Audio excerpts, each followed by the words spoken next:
Proxy server ये क्या चीज है? प्रॉक्सी सर्वर एक गेटवे है आपके और इंटरनेट के बीच में। तो साहब ये बीच में आने की इनकी जरूरत क्या है? क्यों ये प्रॉक्सी सर्वर यहां पर आते हैं? हमें क्या जरूरत पड़ती है? तो इसको एक एग्जांपल से समझाता हूं कि यहां पर आप हैं मिस्टर ए, यहां पर आपकी चाहत है, जिसको आप मोहब्बत करते हैं, प्यार करते हैं, वो है मिस बी। अब आप चाहते हैं कि इनसे बात करें, लेकिन आपको ये डर है कहीं ये मना ना कर दें, कहीं ये झापड़ वापड़ ना मार दें।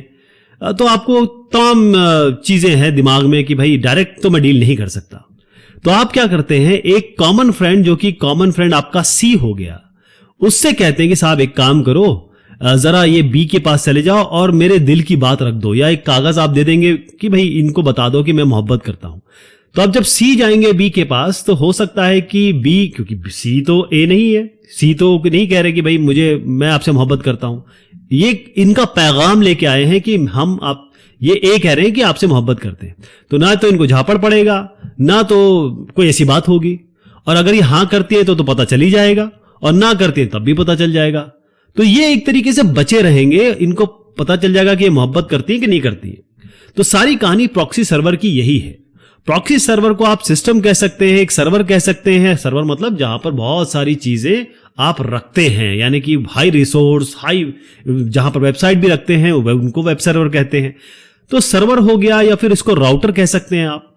ये है, यहां पर आप हो गए क्लाइंट, ये जो बी है ये हो गए इंटरनेट या फिर नेटवर्क, प्रॉपर नेटवर्क पूरा का पूरा। ये जो सी है ये आपके प्रॉक्सी सर्वर हो गए। तो आपके और इनके बीच में, ये जो बीच में आए हैं, इनको हम प्रॉक्सी सर्वर कहने लगते हैं। तो ये इंटरमीडिएटरी हो गए। तो होता यह है कि आपकी सारी जो कम्युनिकेशन है, सारी बातचीत जो है, वो डायरेक्ट इंटरनेट से ना होके क्लाइंट की, वो किसके थ्रू होगी? वो प्रॉक्सी सर्वर, यानी कि आपके जो दोस्त हैं या जो सी यहां मैंने बताया साहब, उनके थ्रू होगी। तो बेसिक काम प्रॉक्सी सर्वर का यही है कि आपका डायरेक्ट कनेक्शन ना हो, यानी एक क्लाइंट का इंटरनेट रिसोर्सेज से, वेबसाइट से या ऑनलाइन कंटेंट से डायरेक्ट एक्सेस ना हो। ये प्रदान करता है बीच में एक क्या कहेंगे कि दीवार कह सकते हैं, या फिर एक छन्नी कह सकते हैं, जो आपका प्रॉक्सी सर्वर है। तो होता इस तरीके से है कि क्लाइंट बातचीत शुरू करता है। क्लाइंट का मेन है आईपी। जब भी क्लाइंट या कोई भी इंटरनेट या नेटवर्क से जुड़ेगा कोई भी सिस्टम, तो उसका एक आईपी एड्रेस होगा, जिससे वह पूरे ब्रह्मांड में नोन हो जाएगा, लोग जान जाएंगे कि इसका ये आईपी है, तो ये है। तो आपका आईपी है मान लीजिए 11.22.33.44। आप गए प्रॉक्सी सर्वर के पास, आपने कहा कि भाई मुझे ये वेबसाइट लाके दो। प्रॉक्सी सर्वर ने आपने रिक्वेस्ट की। प्रॉक्सी सर्वर क्या करेगा? प्रॉक्सी सर्वर का एक आईपी होगा, तो 22334455 मान लीजिए इनका आईपी है। तो जो इंटरनेट रिसोर्सेज हैं उनको ये वाला आईपी दिखेगा, ये तो दिखेगा ही नहीं। तो प्रॉक्सी सर्वर इस आईपी से आपका कंटेंट लेगा और आपको वापस दे देगा। ठीक है जी। तो आपका आईपी तो कहीं आया ही नहीं।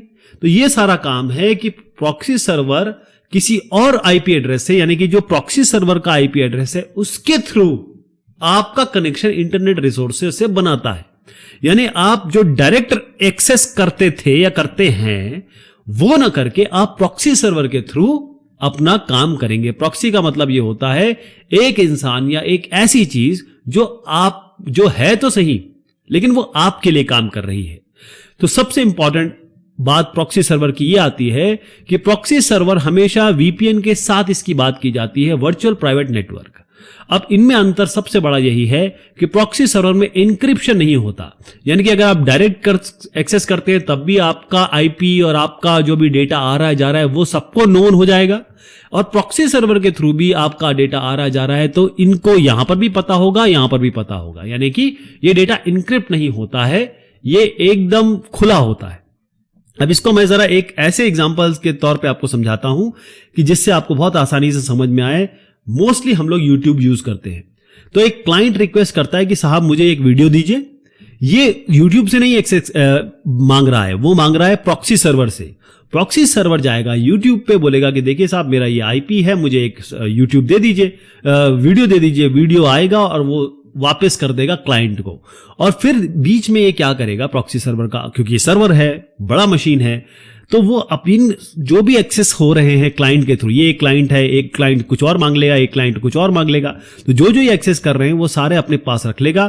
तो अगली बार इसको इंटरनेट रिसोर्स पे नहीं जाना पड़ेगा, क्लाइंट तो मांगेगा तो वो यही कैश के थ्रू एक्सेस करवा देगा, जो चीज यहां पर वो नॉर्मल क्लाइंट्स मांगते हैं। ये है प्रॉक्सी सर्वर।